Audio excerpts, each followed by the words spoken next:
Rose Madder de Stephen King.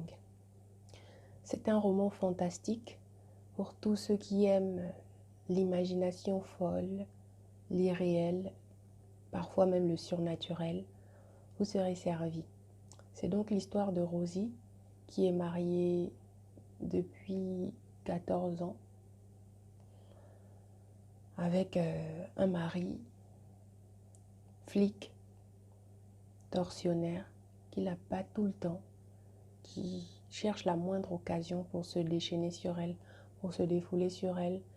Et elle en a des stigmates profonds, dont son corps, mais aussi elle a l'âme meurtrie et détruite. C'est une femme qui manque beaucoup de confiance en elle, qui a peu d'estime d'elle-même, et on comprend pourquoi. Mais néanmoins subsiste en elle le besoin, l'envie, comme le réflexe de survie, de s'enfuir. Ce qu'elle réussit à faire un jour, elle s'enfuit loin, à des centaines de kilomètres de son habitation, de son foyer. Mais c'est sans compter sur le flair de son mari, qui est flic, rappelons-le, et qui finit par la retrouver dans un centre pour femmes battues et violentées dans lequel elle a atterri.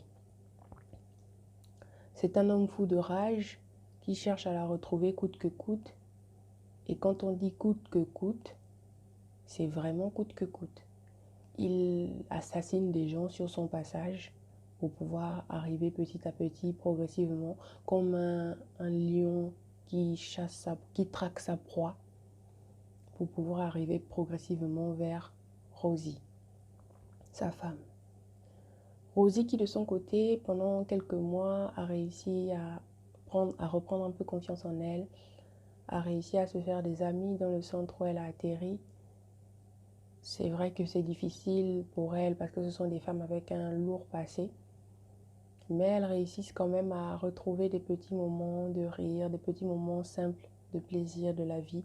Rien que le fait de se trouver loin de leur tortionnaire, c'est une vraie bénédiction pour elles. Elles partagent leurs peines, leurs joies, et elles font des activités ensemble pour reprendre confiance en elles, pour essayer d'aller de l'avant et se reconstruire une vie après celle qui a été détruite par leur bourreau.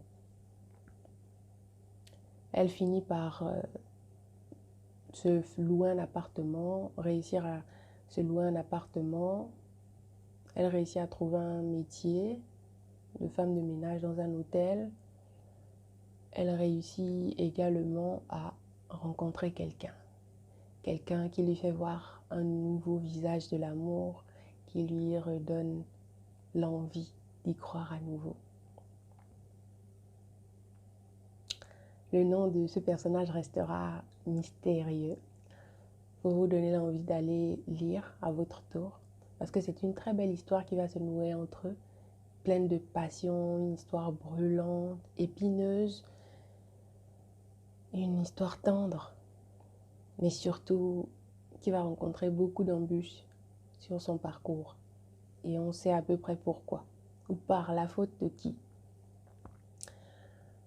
Un élément non sans importance, c'est que Rose Madder achète un tableau qui va symboliser, selon elle, sa nouvelle vie. Elle rentre dans une boutique, dans la boutique d'un antiquaire, et se sent tout de suite happée par un tableau. Elle a presque la sensation que le tableau l'appelle, que le tableau, de façon tout à fait inexplicable, semble l'inviter à le prendre. Ce qu'elle fait, sans réfléchir, c'est un tableau qui représente une femme, dos tourné, qui a une tresse et une robe rose. Rose Madder, c'est son nom. Pourquoi on sait comment elle s'appelle? C'est parce qu'à un moment donné du roman, Rosie entre dans une certaine période d'hallucinations ou d'épisodes réels. Qui sait, qui peut savoir? Toujours est-il que ce sont des épisodes durant lesquels elle réussit à rentrer dans le tableau. Elle réussit à rentrer dans l'univers du tableau, dans l'univers de Rose Madder, qui est une femme très mystérieuse, au visage monstrueux, mais qui est quand même bienveillante vis-à-vis de Rose. Et ça la rassure. Quand son mari finit donc par la retrouver dans la ville où elle s'était réfugiée, il s'ensuit toute une myriade de péripéties, d'événements horribles causés par lui. En effet, il tue beaucoup de gens et même des personnes du centre dans lequel elle s'est réfugiée.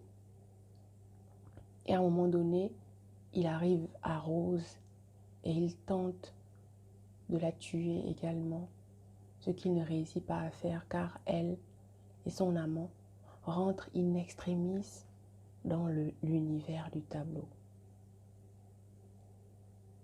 Et c'est là que le mari, pris par une intuition, décide à son tour d'entrer dans l'univers du tableau qui semble l'appeler.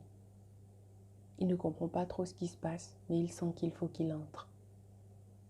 Et là, il va se produire l'incompréhensible, le surnaturel.